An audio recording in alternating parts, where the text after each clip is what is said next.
this was a very, very exciting decade. Lots of changes, change of fashion, change of music, rise of organized crime, just lots of stuff going on in the 1920s. Economy is going to be booming through most of the 1920s until October 29th, 1929, and then everything kind of goes boom down the tubes. So this is the era that we are going to be talking about.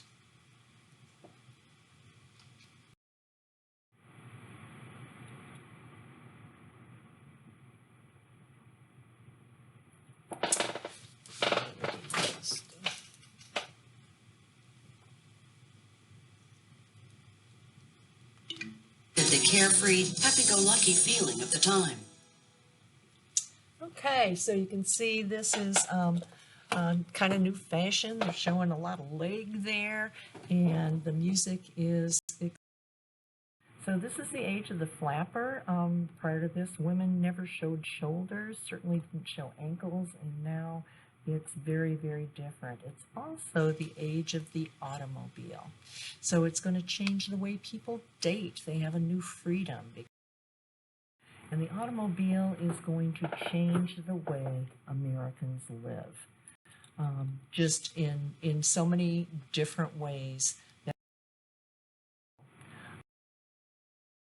For instance, prior to the automobile, you pretty much had pretty bad roads. I mean, you have horses, you've got carriages.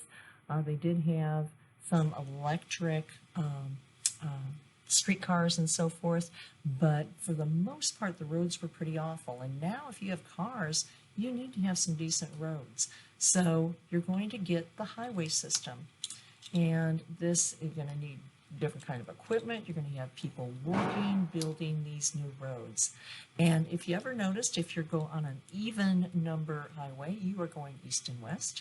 If you're on an odd numbered highway, you're going north and south. And this is put into effect in the 19...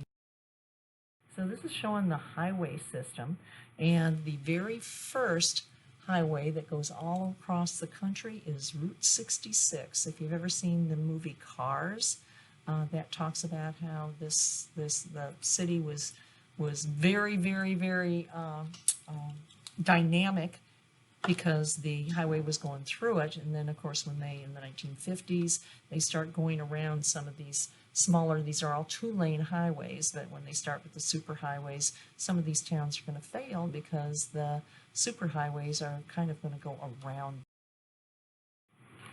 The 18th Amendment is in effect, and Prohibition begins. And we're going to be talking a lot about how Prohibition changes. They passed the Volstead Act, and that is the act that puts some teeth into the 18th Amendment. This is the one that says you cannot transport, manufacture, or sell alcoholic beverages in the United States. And that is going to open up organized crime. Women get the vote, and they vote for the president for the first time in 1920 with the 19th Amendment. So we go from this suffragette marching to going out, obviously this propaganda poster on the right. It's anti-women voting because it's saying women getting the right to vote, they're going to leave their poor husbands at home to take care of the children and not do their wifely duties. We're going to have wonderful heroes during the 1920s. We're going to have airplanes, which we did have, remember, in World War I, but we're going to get into commercial air traffic. And, of course, everybody knows the famous Babe Ruth. But this is Charles Lindbergh, and Charles Lindbergh is going to become a superhero. He is going to be the very first person to fly solo across the Atlantic Ocean. And he does it in this plane, the Spirit of St. So he is a famous aviator, and he's going to fly from New York City to Paris, and he becomes an international hero when he does this. This is Bessie Coleman. She's going to be the first African American to get a license to be a pilot, a licensed pilot. And she's going to come back, and she does a lot of what they call barnstorming.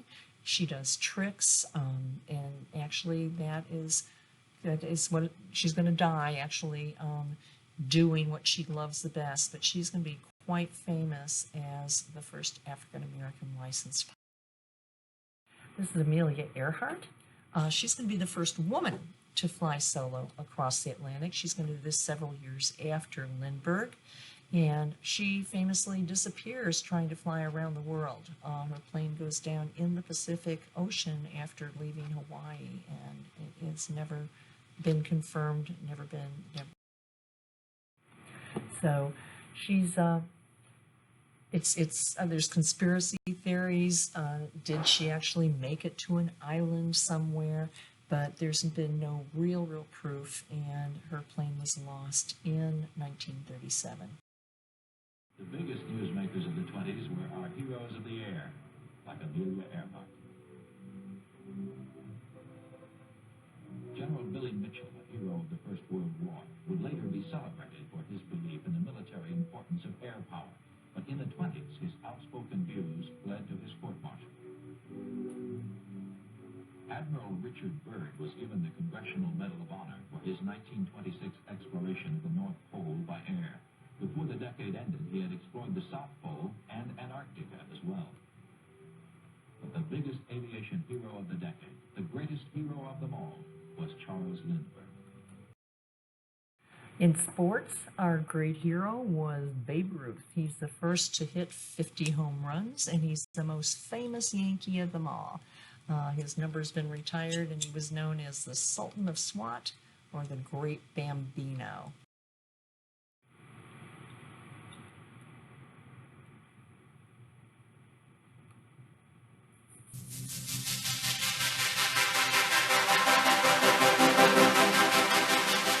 Babe's number one, there's no question. He was one of the very greatest hitters ever.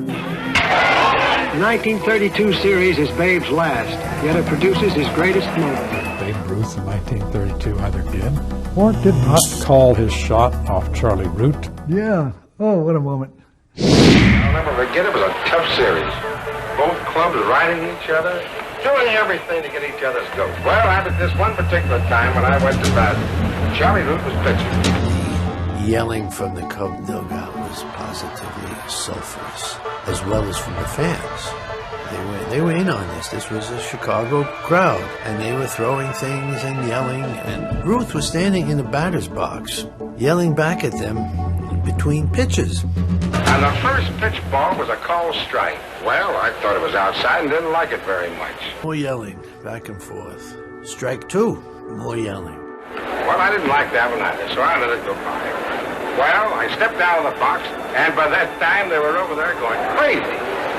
The volume coming from the stands was so loud that some of the Cub players were running out of the dugout and cupping their hands around their mouths to make sure Ruth heard them. And then he makes his famous gesture. Well, I looked down at center field and I implored him. I said, I'm going to hit the next pitch ball right past the flagpole. Well, good Lord, must have been with him.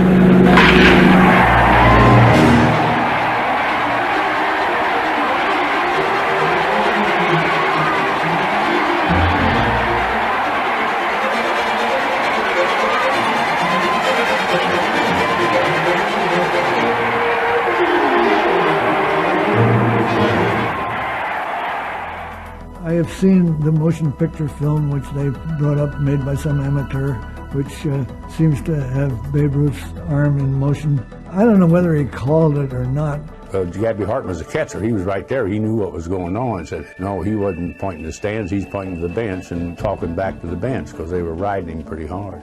He just pointed two fingers at the dugout and said, that's only two strikes. He wasn't pointing. He was pointing to the dugout. Well, it made a great story. A lot of people have said he didn't, and it's going to be one of those things for the rest of our lives. Did he or did he not? I would say he did. I saw him point the bat out. I would say he called it. But it would not be at all typical of Ruth. He was not a showboat. He let his back talk for him, and I'm sure he didn't call the shot. I will go to my grave not knowing for sure, but frankly not giving a damn. I'm glad the legend exists. That I am sure of. So, as we said, the 20s start out with an economic boom. There's lots of new stuff, and people are...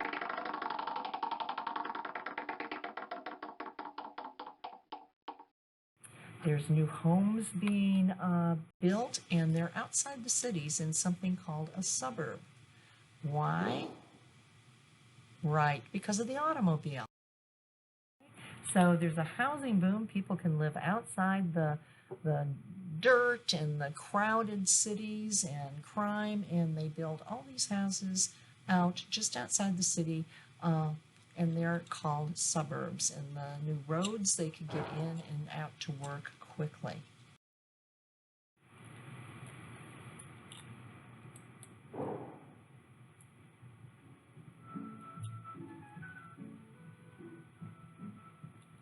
Every 10 years, the census takers knock on front doors across America to find out who we are and where we're going.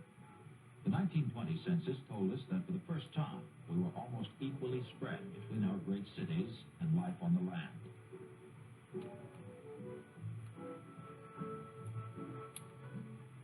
Lots of us. Okay.